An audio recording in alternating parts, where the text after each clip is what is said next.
Mummy को birthday wish करने की बेस्ट विशेज। भगवान एक साथ सभी जगह नहीं हो सकते थे, इसलिए उन्होंने माँ बनाई। जन्मदिन मुबारक हो माँ। God could not be everywhere and therefore he made mothers. Happy birthday, mom. हो सकता है कि पूरी दुनिया के लिए आप सिर्फ एक इंसान हो, लेकिन मेरे लिए आप पूरी दुनिया हो। जन्मदिन मुबारक हो माँ।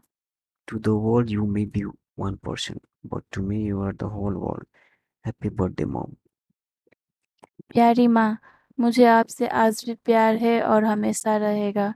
तुम मेरे लिए पूरी दुनिया हो। जन्मदिन मुबारक हो माँ।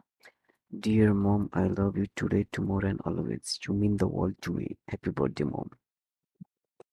He writes dash pen with from. Please comment your answer in the comment section. Please do like, share and subscribe if you like this video. Thank you.